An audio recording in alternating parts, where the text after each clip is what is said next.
আসসালামু আলাইকুম দর্শক মণ্ডলী, কেমন আছেন আপনারা? আশা করি ভালো আছেন। আপনারা দেখছেন আপনাদের প্রিয় চ্যানেল আল মদিনা হোমিও চিকিৎসালয়। আমি ডাক্তার ইমতিয়াজ মাহমুদ আপনাদের মাঝে চলে এলাম নতুন একটি রোগ নিয়ে, নতুন একটি বিষয় নিয়ে। তো আজকে আমি যে বিষয়টি নিয়ে কথা বলবো, এই বিষয়টির নাম হলো আলজিভ ফোলা সহ কাশি, এই সমস্যা নিয়ে। তো যারা পুরো ভিডিওটি দেখতে আগ্রহী তারা অবশ্যই পুরো ভিডিওটি দেখবেন। যারা নতুন রয়েছেন সাবস্ক্রাইব করবেন চ্যানেলটি এবং পাশে থাকা নোটিফিকেশন বেল আইকনটি প্রেস করে দিবেন, যাতে প্রত্যেকটি ভিডিও আমি ছাড়ার সাথে সাথেই আপনারা পেয়ে যান। এবং কমেন্টে জানাবেন যে আপনারা কি কি নিয়ে ভিডিও দেখতে আগ্রহী এবং আপনাদের সুচিন্তিত মতামত আমাদেরকে জানাবেন, যাতে আমরা সেই অনুযায়ী কাজ করতে পারি এবং আপনাদের কথা অনুযায়ী আমাদের ভিডিওকে আরো উন্নত করতে পারি। তো বন্ধুগণ, বেশি কথা না বলে শুরু করছি আজকের ভিডিওটি।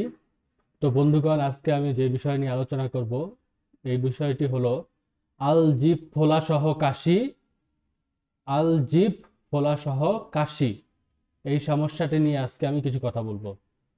তো বন্ধুগণ, প্রথমেই জেনে নেই যে আলজিভ বা আলজিহ্বা কাকে বলা হয়।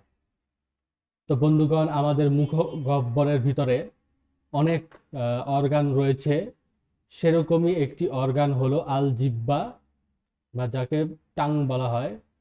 আলজিহ্বা বা টাং, এই অংশটি হলো আমাদের যে জিহ্বা আছে, এই জিহ্বার ঠিক উপরের দিকে, তালুর পিছনের দিকে, গলা এবং তালুর ঠিক মাঝামাঝি অংশে একটা ফোলা অংশ রয়েছে।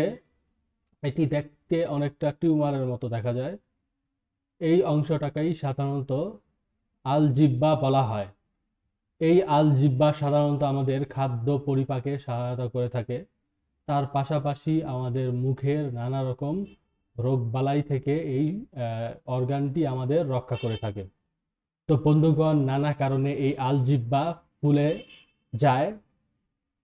যেমন যদি সেখানে আঘাত লাগে, বা অনেক সময় টনসিলের কারণে, অনেক সময় যদি কারো টনসিল বেড়ে যায়, তাহলে সে কারণে অনেক সময় সেই ব্যথাটি আলজিহ্বা পর্যন্ত বিস্তৃত হয়ে আলজিহ্বা ধীরে ধীরে ফুলে যায়। নানা ইনফেকশনাল কারণেও এই আলজিহ্বা ফুলে যায় এবং সেখানে অত্যন্ত ব্যথা করে এবং তার সাথে অত্যাধিক কাশিও থাকে। তো বন্ধুগণ, এই সমস্যা যদি আমাদের মধ্যে কারো হয়ে থাকে, তাহলে আমরা যে ওষুধগুলো লক্ষণ অনুযায়ী সেবন করতে পারি, সে ওষুধগুলো নিয়ে আমি এখন আলোচনা করব। তো যদি কারো এই লক্ষণগুলোর সাথে মিলে, ওষুধের সাথে এই লক্ষণগুলো মিলে যায়, তাহলেই আপনারা সেবন করবেন। আর যদি লক্ষণের সাথে ওষুধগুলো না মিলে, তাহলে আপনারা আপনাদের নিকটস্থ একজন অভিজ্ঞ ডাক্তারের পরামর্শ নেবেন এবং তার সাথে পরামর্শ করে আপনারা ওষুধগুলো সেবন করতে পারেন। তো বন্ধুগণ, প্রথমেই আমি যে ওষুধটির কথা বলবো, এই ওষুধটির নাম হলো ক্যাপসিকাম N30। ক্যাপসিকাম N30 এই ওষুধটির লক্ষণ হচ্ছে আপনাদের অত্যাধিক কাশির সাথে, আপনাদের যদি গলার ভিতর অত্যাধিক কাশির সাথে যদি অত্যাধিক জ্বালা পোড়া থাকে, গলা জ্বলে বা গ্যাস্ট্রিকের সমস্যা থাকার কারণে গলা জ্বলে এবং অত্যাধিক কাশি থাকে, তার সাথে যদি আলজিভ ফোলা থাকে, তাহলে আপনারা এই ওষুধটি ক্যাপসিকাম N এই ওষুধটি সেবন করবেন। এই ওষুধটি আপনারা সকালে এবং রাত্রে খাওয়ার পূর্বে সেবন করবেন। সকালে এবং রাত্রে খাওয়ার পূর্বে 3 ফোঁটা করে জিভে দিয়ে সকালে এবং রাত্রে খাওয়ার পূর্বে সেবন করবেন। বন্ধুগণ, দ্বিতীয়তে যে ওষুধটি রয়েছে, এই ওষুধটির নাম হলো কক্কাস ক্যাক্টি কাস। এই ওষুধটি কক্কাস 30 বা 30 এই ওষুধটি নিয়ে, এই ওষুধটির লক্ষণ হচ্ছে বন্ধুগণ, আলজিভ বেড়ে গিয়ে আপনাদের গলায় কুটকুট করে কাশি হবে, কুটকুট করে চুলকাবে আপনাদের গলা এবং তার সাথে অত্যাধিক কাশি থাকবে। যদি এই লক্ষণগুলো আপনার সাথে মিলে যায়, তাহলে আপনারা এই ওষুধটি 3 ফোঁটা করে, বড়রা 3 ফোঁটা করে জিভে দিয়ে 3 বেলা খাওয়ার পূর্বে সেবন করতে হবে, আর ছোটরা 1 ফোঁটা করে জিভে দিয়ে 3 বেলা খাওয়ার পূর্বে সেবন করতে হবে। তো তো বন্ধুগণ, এরপরে তৃতীয়তে যে ওষুধটি রয়েছে এই ওষুধটির নাম হলো অ্যালিউমিনা 200। অ্যালিউমিনা 200 এই ওষুধটি। বন্ধুগণ, এই ওষুধটির লক্ষণ হচ্ছে আপনাদের আলজিভ বাড়ার ফলে অত্যন্ত দমকা কাশি হবে, হাঁপানির মধ্যে হাই হাই এভাবে এরকম দমকা কাশি হবে। আর কাশিটি আপনাদের রাত্রের বেলা বেশি থাকবে, রাতের বেলা বেশি থাকবে। কাশতে কাশতে আপনাদের 2-4 ফোঁটা প্রস্রাবও বের হয়ে যেতে পারে, এরকম অত্যাধিক কাশি থাকবে।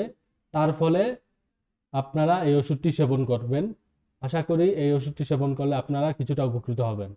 তো এটি আপনারা যারা বড়রা আছেন প্রতিদিন সকালে 3 ফোঁটা করে জিভে দিয়ে খাওয়ার পূর্বে সেবন করবেন। আর যারা বাচ্চারা আছেন বা ছোটরা আছেন 1 ফোঁটা করে শুধু সকালে খাওয়ার পূর্বে সেবন করতে হবে। তো বন্ধুগণ, এর পরবর্তীতে বা সর্বশেষ যে ওষুধটি রয়েছে এই ওষুধটির নাম হলো অ্যাম্বাগ্রেসিয়া 30। অ্যাম্বাগ্রেসিয়া 30 এই ওষুধটি। বন্ধুগণ, এই ওষুধটির লক্ষণ হচ্ছে আপনাদের স্বরভঙ্গ হবে। কাশিটি আপনাদের এই যেই কাশিটি হবে এই কাশিটি কুকুর ডাকার মতো কাশি হবে, পাঁজরে ব্যথা করবে এবং অত্যাধিক কষ্ট হবে এই কাশতে। এই লক্ষণ যদি আপনাদের সাথে মিলে যায় তাহলে আপনারা অ্যাম্বাগ্রেসিয়া 30 এই ওষুধটি বা 30 এই ওষুধটি আপনারা সেবন করবেন। এটি আপনারা যারা বড়রা আছেন 3 ফোঁটা করে জিভে দিয়ে 3 বেলা খাওয়ার পূর্বে সেবন করবেন। আর যারা ছোটরা আছে 1 ফোঁটা করে 3 বেলা খাওয়ার পূর্বে সেবন করতে হবে। তো বন্ধুগণ, আশা করি আপনারা বুঝতে পেরেছেন আমার কথাগুলো। যদি ভালো লাগে অবশ্যই চ্যানেলটি সাবস্ক্রাইব করবেনই আর আমাদের সাথে থাকবেন, যাতে প্রত্যেকটি ভিডিও আমি ছাড়ার সাথে সাথেই আপনারা পেয়ে যান।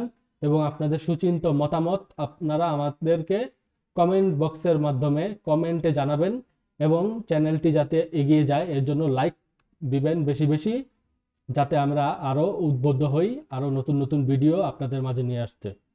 তো আজকে পর্যন্ত রাখছি বন্ধুগণ, ভালো থাকবেন আপনারা, দোয়া করবেন আমাদের জন্য। আসসালামু আলাইকুম।